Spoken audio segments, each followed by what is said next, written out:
1931 میں ہنری چاریر جو پاپیون کے نام سے بھی جانا جاتا ہے پیرس میں ایک ماہر سیف توڑنے والا ہے۔ اس کا روزانہ کا معمول ہوئلیوں میں گھس کر قیمتی زیورات چرانا اور چرائے گئے سامان کو اپنے باس کے حوالے کر کے بھاری رقم حاصل کرنا ہے۔ ایک دن ایک کامیاب بکیتی کے بعد پاپیون اپنے باس سے ملتا ہے اور چوری شدہ ہیرے اسے دیتا ہے۔ باس مشکوک ہو کر پوچھتا ہے کہ کیا اس نے اپنے لیے کوئی ہیرے رکھے ہیں، لیکن پاپیون انکار کر دیتا ہے۔ اپنی بات ثابت کرنے کے لیے باس اسے ایک بری طرح پٹے ہوئے شخص کو دکھاتا ہے اور خبردار کرتا ہے کہ جو بھی اس سے جھوٹ بولے گا اس کا انجام یہی ہوگا۔ پاپیون یہ منظر دیکھ کر بے چین تو ہوتا ہے، لیکن خود پر قابو رکھتا ہے اور اپنی رقم لے کر وہاں سے چلا جاتا ہے۔ بعد میں وہ اپنی بیوی نینیت سے ملتا ہے اور چوری شدہ زیورات جو اس نے اپنے باس سے چھپائے تھے چپکے سے اسے دے دیتا ہے۔ جیسے ہی وہ چلتے ہیں ایک اجنبی انہیں دیکھ لیتا ہے، خاص طور پر نینیت کے ہاتھ میں موجود ہار کو۔ اسی رات یہ جوڑا اپنے مستقبل پر بات کرتا ہے۔ نینیت چاہتی ہے کہ وہ جرائم کی دنیا چھوڑ کر دیہی علاقے میں بس جائے، لیکن پاپیون کو یقین نہیں کہ وہاں وہ اتنے پیسے کما سکے گے۔ اگلی صبح جب وہ اپنی گفتگو جاری رکھتے ہیں، اچانک دروازے پر کسی کی دستک ہوتی ہے۔ جب پاپیون دروازہ کھولتا ہے تو پولیس افسران اسے گرفتار کر لیتے ہیں۔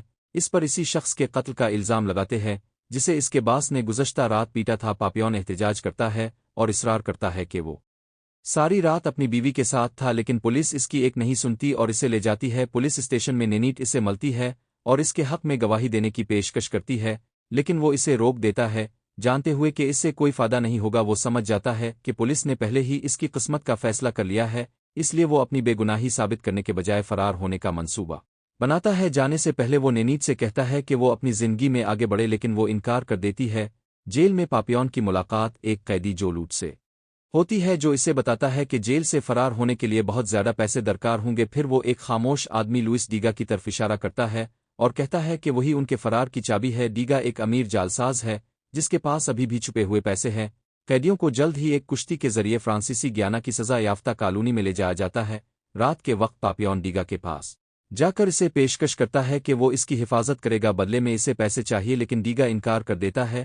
اسی رات ایک قیدی کو قتل کر دیا جاتا ہے کیونکہ اس نے اپنے پیٹ میں پیسے چھپا رکھے تھے۔ اس واقعے سے ڈیگا خوفزدہ ہو جاتا ہے اور اگلی صبح وہ اپنا فیصلہ بدل کر پاپیون کی پیشکش قبول کر لیتا ہے۔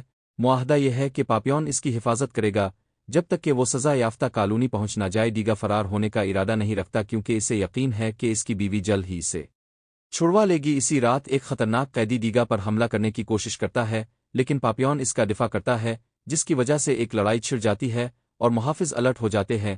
پاپیون کو سزا دی جاتی ہے، لیکن اسے کوئی پرواہ نہیں کیونکہ وہ خوش ہے کہ ڈیگا محفوظ ہے۔ اگلی صبح وہ جیل پہنچ جاتے ہیں۔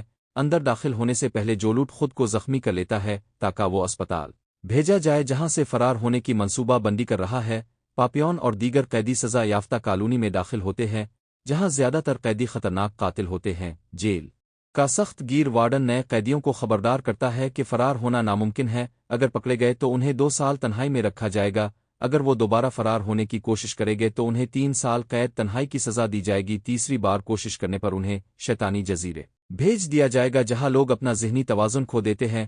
مزید برآں اگر کوئی قیدی قتل کا ارتکاب کرتا ہے تو اسے عوام کے سامنے گیلوٹین کے ذریعے سزائے موت دی جائے گی۔ قیدیوں کو پتھر اٹھانے کا کام سونپا جاتا ہے۔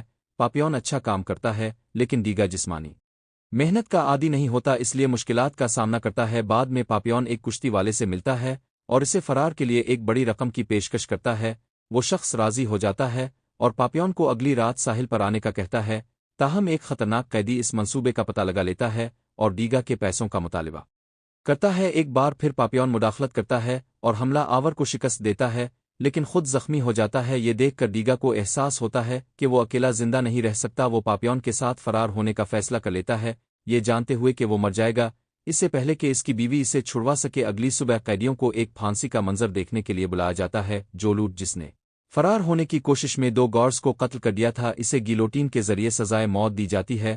پاپیون اور ڈیگا کو لاش دفنانے کا حکم دیا جاتا ہے، لیکن ڈیگا، جس نے پہلے کبھی مردہ جسم نہیں دیکھا تھا، خوف سے گر پڑتا ہے۔ جب وہ حرکت کرنے سے انکار کرتا ہے تو ایک گارڈ اسے کوڑے مارتا ہے۔ غصے میں پاپیون گارڈ پر حملہ کر دیتا ہے اور فرار ہونے کی کوشش کرتا ہے، لیکن فوراً پکڑا جاتا ہے۔ اسی رات پاپیون ساحل پر کشتی والے سے ملنے کے لیے پہنچتا ہے، لیکن اسے احساس ہوتا ہے کہ یہ ایک جال تھا، کشتی والے نے اسے دھوکہ دے کر جیل کے وارڈن سے پیسے لے لیے تھے۔ پاپیون کو دوبارہ قید میں ڈال دیا جاتا ہے، جہاں وارڈن اسے بتاتا ہے کہ چونکہ اس نے جس گارڈ پر حملہ کیا تھا وہ بچ گیا ہے، اس